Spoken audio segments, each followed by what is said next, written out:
आज व्याख्यान माला के इस द्वितीय दिवस में मैं आप सभी का स्वागत करती हूँ। प्रस्तुत है आज के प्रथम व्याख्याता का सारगर्भित व्याख्यान।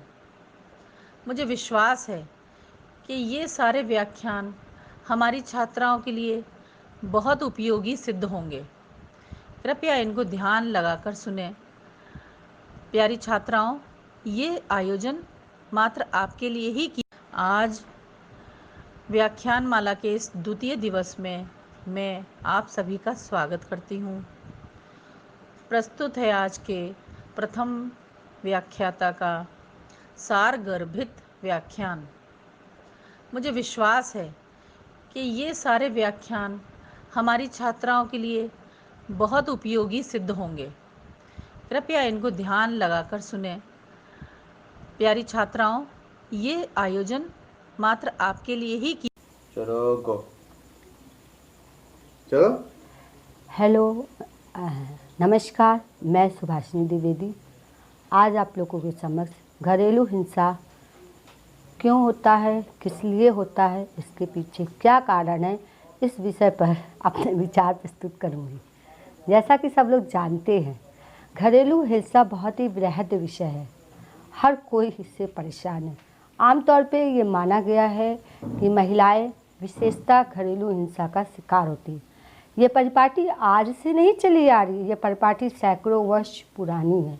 चाहे हम वैदिक काल ले लें या फिर मैं अतीत ऐतिहासिक काल ले लें या मध्ययुगीन भारत की बात करें या वर्तमान भारत की बात करें, ये हमारा जो पीरियड है महिलाओं के प्रति हिंसा का, वह अत्यंत ही दयनीय और क्रूर है।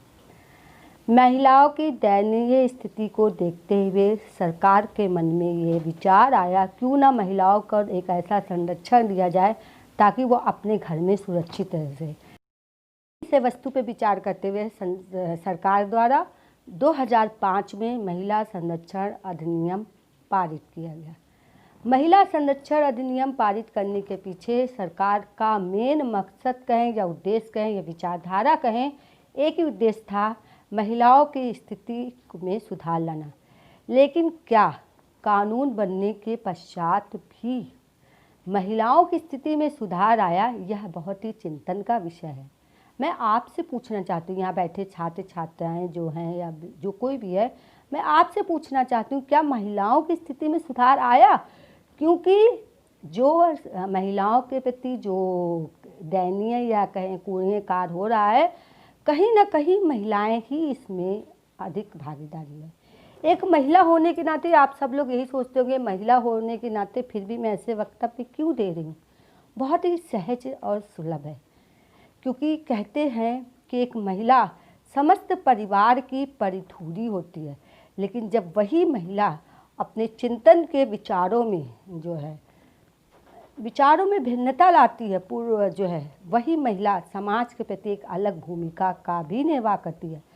अगर उदाहरण के लिए देख लिया जाए तो 2005 महिला संरक्षण अधिनियम की अगर हम बात करें तो डोमेस्टिक वायलेंस के अंतर्गत 2005 में जो महत्वपूर्ण धाराएं ली गई, इसमें ये शामिल किया गया कि किस प्रकार महिलाओं की संरक्षण हेतु कौन कौन से वो पीड़ित व्यक्ति हैं, कौन कौन से विषय आते हैं और कौन कौन इसमें सम्मिलित है, इसकी व्याख्या करना बहुत आवश्यक है।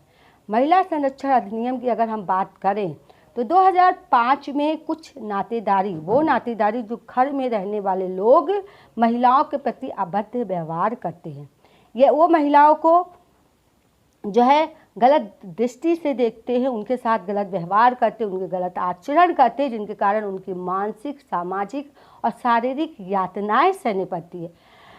मैं पूछती हूँ उन महिलाओं से जो एक माँ है, एक बहू है, एक बेटी है, एक पत्नी है, एक बहन है, क्यों नहीं अपनी सोच और अपने दायरे को बदलती है? क्यों नहीं अपनी समझ के परे को बदलती है? और तभी महिला संरक्षण अधिनियम 2005 हमारे जीवन में सार्थक हो सकेगा।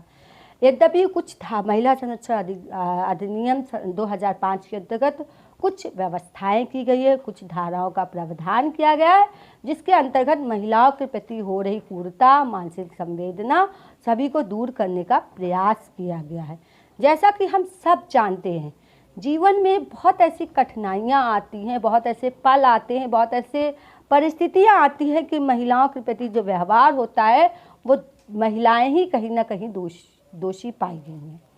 सरकार के द्वारा जब ये कानून लाया गया तो लोगों के मन में ये धारणा थी कि क्या इस कानून के द्वारा हम महिलाओं को संरक्षण दे सकते हैं, ये दे सकते हैं तो किस प्रकार। इस विषय पर जो धाराएं रखी गई उस पर यह विचार किया गया कि 2005 के अंतर्गत धारा 5 फार्म के अंतर्गत वो अपनी रिपोर्ट किसी अधीनस्थ पुलिसकर्मी के प्रति, अगर उसके प्रति अन्याय हो रहा है तो रिपोर्ट दर्ज करवाती है। पहले तो 2005 संरक्षण अधिनियम में ये प्रावधान था कि रिपोर्ट होते ही उस पीड़ित व्यक्ति के प्रति जो है व्यवहार कर रहा है, जो उस पीड़ित व्यक्ति के प्रति गलत आचरण कर रहा है, उसे जो है गिरफ्तार के गैर जमानती वारंट दिया जाए। लेकिन 2014 आर्नेस बनाम बिहार स्टेट में जो है सुप्रीम कोर्ट ने एक प्रावधान रखा, एक जजमेंट दिया। मुख्य न्यायाधीश श्री दीपक मिश्रा की पीठ ने ये निर्णय दिया कि जब तक इंक्वायरी न की जाए, मामले की सही तहकीकात न जाए, तब तक पुलिस जो इस मामले की जांच कर रहे हैं, जो संरक्षण अधिकारी इसकी जांच कर रहा है, वह उसकी जो है गिरफ्तारी नहीं करेगा। क्योंकि कभी कभी इस जो है विधेयक का दुरुपयोग भी किया गया, इस कानून का दुरुपयोग भी किया। सामान्यतः ऐसा माना जाता है कि जो वास्तविक में पीड़ित महिला है वो न्यायालय की शरण तक नहीं जाती है, परंतु कुछ महिलाएं इसका दुरुपयोग भी कर रही हैं। यद्यपि कानून में यह प्रावधान है कि महिलाएं जो है इस कानून के अंतर्गत जब यदि वो शिकायत दर्ज करती हैं, यदि उन्हें घर में निकाल दिया जाता है तो मजिस्ट्रेट के द्वारा ऐसी व्यवस्था की जाती है, उनके रहन सहन का, उनके खर्चे का, निःशुल्क न्याय व्यवस्था का, और उनको परामर्शदाता देते हैं ताकि काउंसलिंग हो सके और उनके विचारों को समझ सके। मैं इस सब कानून के उपरांत मैं ये कहना चाहती हूँ, मैं ये छात्र छात्राओं को, आज की पीढ़ी को बताना चाहती हूँ कि हम महिलाएं बहुत कुछ परिवर्तन कर सकते हैं। बस ज़रूरत है अपनी सोच बदलने को, अपनी आदतों को बदलने को, और अपनी विचारधाराओं को कि आइडियोलॉजी एक ऐसी वस्तु होती है जो इंसान के मन में एक वैचारिक वैमनस्यता भर देती है, जिसके कारण घरेलू हिंसा का जन्म होता है। हम क्यों भूल जाते हैं कि हम एक माँ है। जब हम माँ होते हैं तो अपने पुत्र और पुत्री के प्रति ऐसे व्यवहार रखें कि उन्हें एक सीख दे, उन्हें एक आचरण दे कि आने वाले समाज में किसी के प्रति गलत व्यवहार न कर सके। पुत्र होने के नाते हमारा पुत्र को अगर हम सही परवरिश देते हैं, जैसा कि मुसेलिनी ने कहा था कि यदि हमें 60 अच्छी माताएं दे तो मैं एक अच्छा राष्ट्र दे सकता हूँ। माता वो धुरी होती है जो अपने बच्चे की परवरिश करके समाज में हो रहे अनर्गल गतिविधियों को रोक सकती है। अगर हम कानून की बात हो गई, उसका दुरुपयोग किया गया, जैसा कि सभी जानते हैं समाज में आए दिन जो वास्तविक पीड़िता होती है उसकी शिकायत नहीं करती है, लेकिन जो कुछ ऐसी महिलाएं होती जिसका दुरुपयोग करती, जिसके कारण परिवार के अन्य लोगों को समस्याओं बन पड़ती। मैं उस लड़की से पूछना चाहती हूँ, अगर आपके अंदर नैतिकता है, अगर आपके अंदर आचरण है, यदि आपके अंदर संस्कार है, यदि आपके प्रति कोई प्रथम बार गलती करता है तो उसके प्रति आप आवाज़ उठाइए, उसकी गलती को अवरोध कीजिए, तभी हम इस समाज में हो रहे बुराई का नष्ट कर सकते हैं। और सबसे जरूरी बात है संस्कार, चरित्र और सभ्यता। कानून तो सरकार बना सकती है, लेकिन सरकार कानून तो बना सकती है लेकिन संस्कार नहीं दे सकती है। संस्कार हम माताओं और बहनों को ही देनी पड़ेगी पुरुष समाज में, ताकि हम माता और बहनें सरकार जो है इस होने वाली गतिविधियों को रोक सके, समाज में व्याप्त बुराई को रोक सके और समाज को एक नई दिशा और दशा देना चाहिए। मैं आज के विद्यार्थियों को यही संदेश देना चाहती हूँ कि अगर वो घरेलू हिंसा से अगर देख रहे हैं, अपने आसपास के वातावरण को देख रहे हैं, यदि आसपास कोई पीड़ित है या कोई उनसे जो है व्यथित व्यक्ति है जो शिकायत नहीं कर पा रहे, तो उनकी सहायता करें। यद्यपि वो कदम नहीं बढ़ा सकती हैं तो उच्चतम न्यायालय द्वारा, नालसा द्वारा प्रत्येक जिले में सालसा की स्थापना की गई है और सालसा द्वारा प्रत्येक जिले में DLSA की स्थापना की है, जहाँ पे निःशुल्क वैचारिक जो है विधिक सहायता दी जाती है। उस तंत्र महिला अपनी रिपोर्ट दर्ज कराती है, उसकी जांच करवा के महिलाओं के प्रति जो न्यायिक अवरोध उत्पन्न हो रहा है, जो उनके प्रति गलत अवधारणा रखी जा रही है, जो उनका शारीरिक दुरुपयोग हो रहा है, उसको वो रोक सके। अंत में मैं यही कहना चाहती हूँ आप सब विद्यार्थियों से, आप सब छात्र छात्राओं से, कि अपने संस्कारों को इतना उत्तम बनाइए, इतना प्रज्वलित कीजिए कि किसी भी कानून आपको किसी भी मायने में न बांध कर और समाज में होने वाली इस बुराई को हम रोक सकें। ज़रूरत है एक सजग राष्ट्र और चेतनामंद जागृत विद्यार्थी की, क्योंकि आज के विद्यार्थी कल के कर्णधार होंगे। इन पे पूरे राष्ट्र का जो है बद्दोहद जो है पूरे राष्ट्र की दामोदार निश्चित होती है। और यदि ये विद्यार्थी, ये छात्र छात्रा चाहे तो समाज में एक नव चेतना ला सकते हैं और समाज में ये होने वाली बुराई को रोक सकते हैं। इन्हीं शब्दों के साथ मैं अपनी वाणी को विराम देती हूँ। यदि किसी छात्र या छात्रा को कोई भी इस प्रश्न से संबंधित परेशानी है, जो है कुछ मुझसे पूछना चाहती है, तो मेरे मोबाइल नंबर पे कांटेक्ट कर सकती है। मेरा मोबाइल नंबर है 8755075039। धन्यवाद। धन्यवाद सुहासिनी मैडम, आपने मेरे अनुरोध को स्वीकार किया और हमारी छात्राओं के लिए एक बेहद महत्वपूर्ण व्याख्यान तैयार करके मुझे भेजा। मैं आपकी आभारी हूँ और अपने महाविद्यालय तथा इस प्रकोष्ठ की ओर से मैं आपका धन्यवाद अदा करती हूँ। धन्यवाद सुहासिनी। आज की हमारी दूसरी व्याख्याता हैं नवयुवा doctor Ruchi Saha and she is assistant professor in physical education. इस समय रानीखेत डिग्री कॉलेज में कार्यरत हैं। आप सभी लोगों को मेरा प्यार भरा नमस्कार। I am doctor Ruchi Saha, assistant professor of physical education working in government post graduate degree college Ranikhet. सबसे पहले तो मैं डॉक्टर शर्मिला सक्सेना मैडम का हृदय से आभार व्यक्त करना चाहूँगी, जिन्होंने मुझे इस प्लेटफॉर्म पर संबोधित करने के लिए आमंत्रित किया। Thank you so much ma'am for giving me this opportunity. तो प्यारे बच्चों, माय लविंग गर्ल्स, मैं आप लोग को पहले तो बताना चाहूँगी कि जैसे कि कल मैडम ने मुझे टेलीफोन से सूचना दी कि मैं 5 से 10 मिनट में आप लोग को जीवन में सफल होने के कुछ टिप्स बताऊँ। तो वैसे अगर मैं बोलने लगूंगी तो बहुत लंबा खिंच जाएगा, लेकिन मुझे अपनी बात को कम से कम 10 मिनट में ख़त्म करनी है। तो मैं उम्मीद करती हूँ कि आप लोगों को अच्छा लगेगा, आप लोग इसे अच्छे से सुनेंगे। तो बच्चों, मैं सबसे पहले ये बोलना चाहूँगी कि आपने जीवन में सफल होने के लिए क्या सोचा है। अगर आपने अभी तक अपने जीवन में सफल होने के लिए कोई लक्ष्य निर्धारित नहीं किए, तो मैं पहले आपको यही बोलना चाहूँगी कि आप अपने जीवन के लिए कोई लक्ष्य निर्धारित कर लीजिए। बिना लक्ष्य के जीवन वैसे भी उद्देश्यहीन है। जब आप अपने जीवन में लक्ष्य बना लेते हैं, उस लक्ष्य को प्राप्ति के लिए जब आप कार्य करते हैं, हार्ड वर्क करते हैं, मेहनत करते हैं, वो टाइम जो होता है, मेरे को लगता है जीवन का सबसे अच्छा पीरियड होता है वो टाइम, जब आप किसी चीज़ को पाने के लिए मेहनत करते हैं। तो बच्चों, जीवन में सफल होने के लिए सबसे पहले आपको क्या करना है?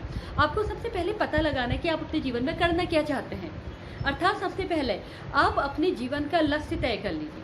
उसके बाद जीवन में जो भी आप कार्य करें, उसे यदि सही तरीके से करना चाहते हैं तो उसके लिए एक अच्छी योजना जरूर बनाएं।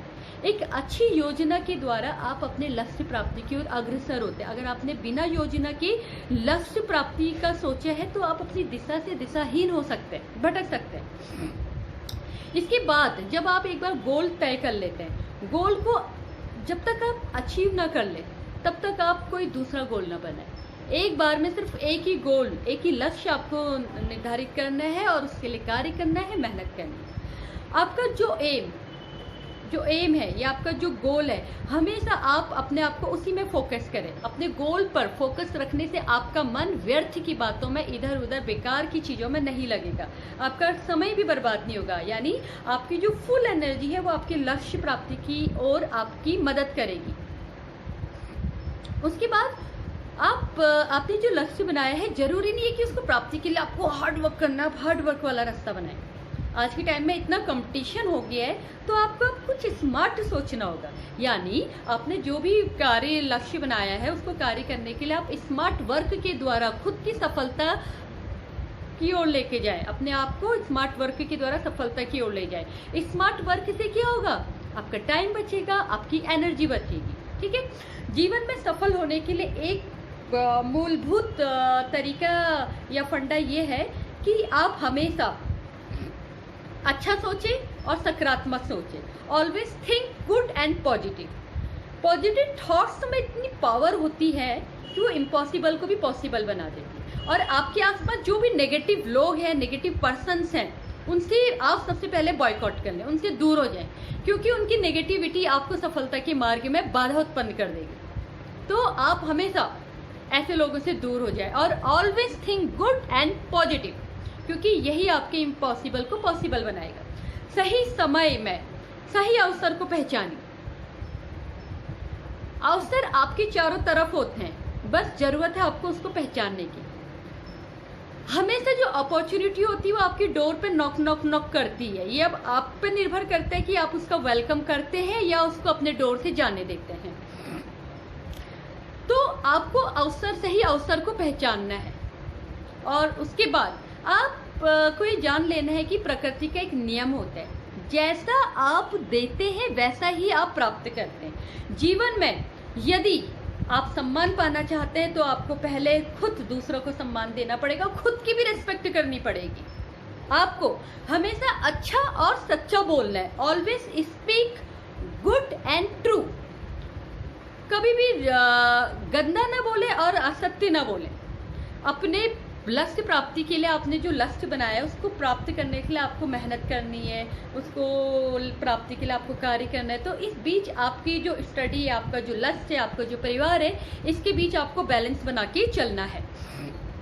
सफल होने के लिए आपको एक चीज का और ध्यान रखना है, आपको समय की महत्वता को जानना है, टाइम की इम्पोर्टेंस को जानना है। कभी भी अपना समय बर्बाद ना करें, वरना लक्ष्य प्राप्ति आपने जो लक्ष्य बनाया है वो आपसे दूर होता जाएगा, क्योंकि आप समय बर्बाद कर रहे हैं।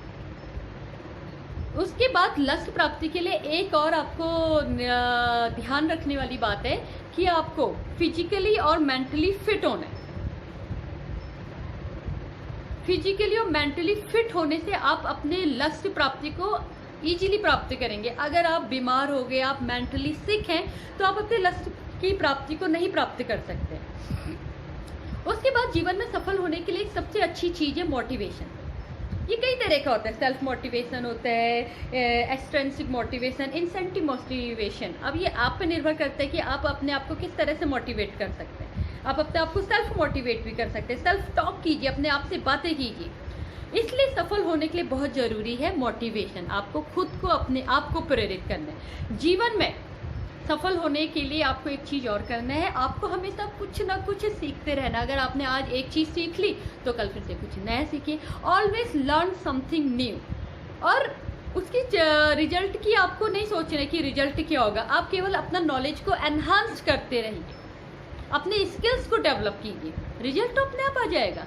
सफल होने के लिए एक मूलभूत फंडा और है जो साइंटिस्ट आइंस्टीन ने भी कहा है कि आपको अपनी इमेजिनेशन पावर का प्रयोग करना है। आप जो पाना चाहते हैं उसके बारे में रोज कुछ समय थोड़ा सा सोचिए, इतना नहीं, थोड़ा बहुत तो उसके बारे में जरूर सोचिए, पॉजिटिव वे में।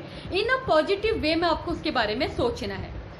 सोचिए, इमेजिन कीजिए कि आपने वो प्राप्त कर लिया है जो आप चाहते थे।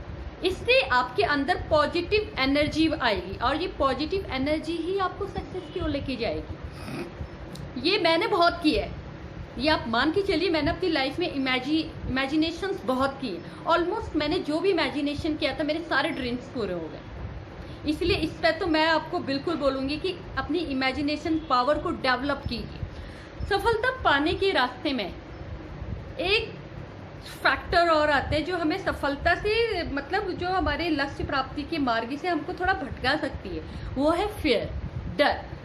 अगर आपके अंदर किसी भी तरह का डर है असफलता को लेके, तो सबसे पहले बिना अपना समय गवाए आप उस पर हमला बोल दीजिए।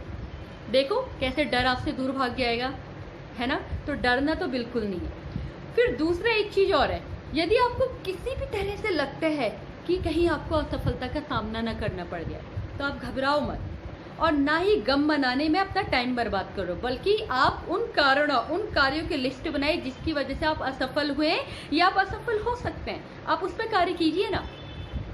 जो भी आपको लगता है कि हम इस वजह से असफल हो सकते हैं, तो आप उस वजह को ही खत्म कर दो। इसके बाद में लास्ट में एक चीज मैं और बोलना चाहूंगी आपको। अंत में आप जिसको भी अपना गॉड मानते हैं, जिसमें आप पूरी तरह से पूर्ण विश्वास करते, फेथ है आपको, कॉन्फिडेंस है, रोज प्रार्थना में एक समय अपने ईश्वर को दीजिए, क्योंकि प्रार्थना में बहुत शक्ति होती है। सही समय पर सही मन से की गई प्रार्थना आपको एक ऐसी पावर देती है जो कि आपको सफलता की ओर ले जाती है। और ये तो सच है कि आप सभी लोग प्रार्थना करते होंगे, है ना। तो मैं यही कहना चाहूँगी कि आप अभी से अपने लक्ष्य निर्धारित कीजिए, उसको प्राप्ति के लिए कार्य कीजिए, अपना समय फालतू की चीज़ों में व्यर्थ में बर्बाद नहीं कीजिए, अपने जीवन के उद्देश्य को समझिए और अपने को अपना कॉन्फिडेंस डेवलप कीजिए, अपने को आपके अंदर जो हिडन क्वालिटीज़ हैं उसको बाहर एक्सपोज कीजिए, अपनी क्वालिटीज़ को अंडर एस्टिमेट मत कीजिए, अपने आप को आगे बढ़िए। No dream is too big, कोई भी सपना बड़ा नहीं होता है। मैं आशा करती हूँ कि आप लोगों को मेरी ये बातें समझ में आई होंगी और आप लोग शायद मनन करेंगे इन बातों का और जीवन में आगे बढ़ेंगे। और इसी के साथ मेरी आप सभी लोगों को, आप सभी को जीवन में मनचाही सफलताएं मिले, यही मेरी कामना है। Thank you so much for listening me and thank you so much ma'am for giving me this opportunity.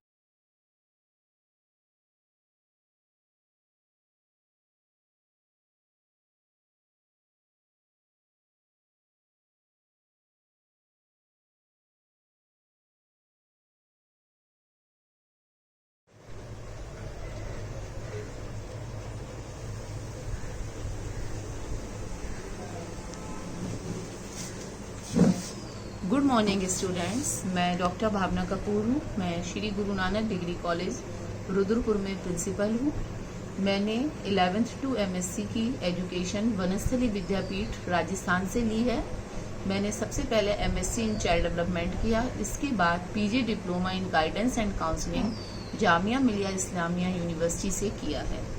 मैं यहाँ पर सबसे पहले राजकीय महाविद्यालय सोमेश्वर की प्रोफेसर डॉक्टर शर्मिला सक्सेना जी को, जो कि महिला उत्पीड़न निवारण प्रकोष्ठ की संयोजिका हैं, को धन्यवाद देना चाहूँगी, जिन्होंने कि एक व्हाट्सएप ग्रुप भी बनाया है जिसका नाम है मुझे कुछ कहना है।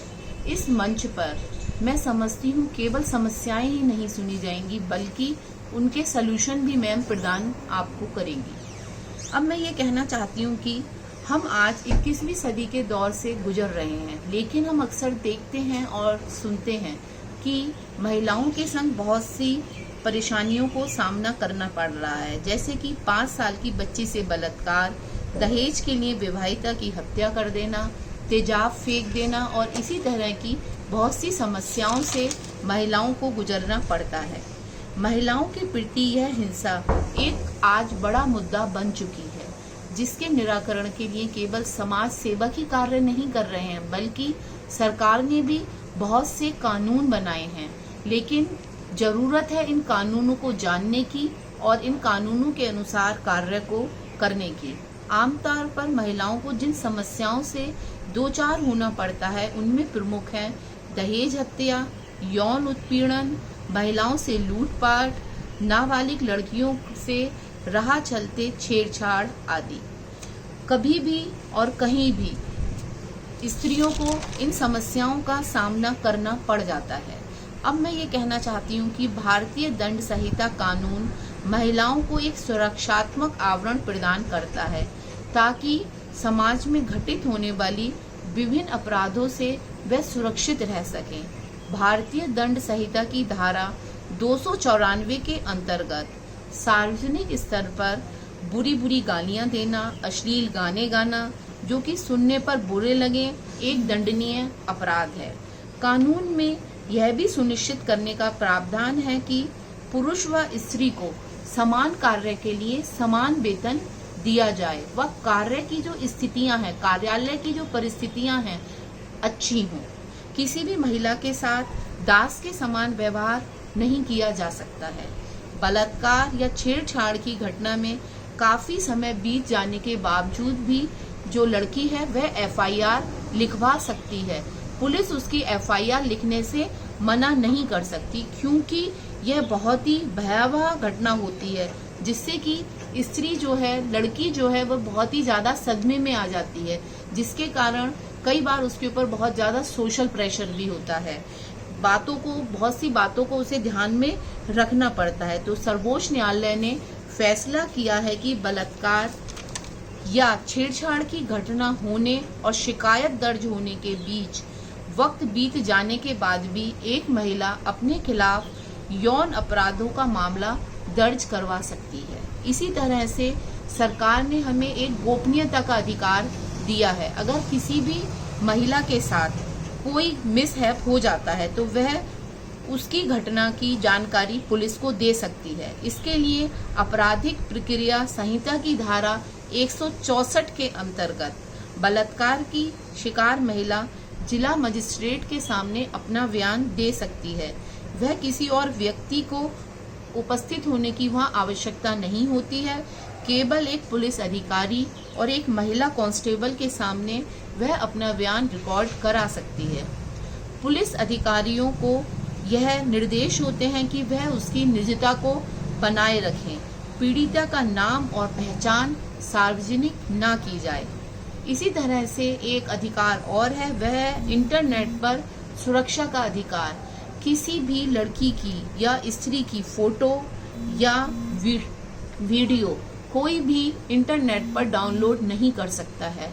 ये एक साइबर क्राइम है। इसकी सूचना आप तुरंत पुलिस को दे सकते हैं। वह इसके लिए उचित एक्शन लेती है। वह वहाँ से आपकी फोटो और वीडियो ही नहीं हटवाती, बल्कि इसके लिए कानून है जिसके तहत उन्हें उस व्यक्ति को दंड भी देना होता है। एक इस तरह से ही एक और व्यवस्था है जिसे कहते हैं कहीं भी और कभी भी। जिला प्रशासन ने महिलाओं से अपील की है कि वह किसी भी प्रताड़ना या घरेलू हिंसा की जानकारी देने के लिए पहले से संचालित महिला हेल्पलाइन नंबर का इस्तेमाल कर सकती हैं, जो कि है 1091। इसके अंतर्गत अगर आपके साथ कोई भी छेड़छाड़ की घटना होती है, कोई अश्लील गाने सुनाता है या कोई भी इस तरह की घटना होती है, तो आप तुरंत 1091 पर 1। इसके अंतर्गत अगर आपके साथ कोई भी छेड़छाड़ की घटना होती है, कोई अश्लील गाने सुनाता है या कोई भी इस तरह की घटना होती है, तो आप तुरंत 1091 पर अपनी इस समस्या को दर्ज करवा सकते हैं, जिस पर कि तुरंत ही एक्शन लिया जाएगा। महिलाओं को जरूरत है कि वह खुद पर निर्भर रहें, ना कि अपनी जिम्मेदारी वह खुद लें, बल्कि केवल जिम्मेदारी ही नहीं लेनी, हमें उसकी सूचना, अगर हमारे संग कुछ भी गलत होता है तो वो देनी है, जिससे कि हमारे लिए न्याय की व्यवस्था हो सके। और मैं अंत में फिर से तहे दिल से डॉक्टर शर्मिला जी को धन्यवाद देना चाहूंगी, जिन्होंने एक इतनी अच्छी शुरुआत की है। Thank you.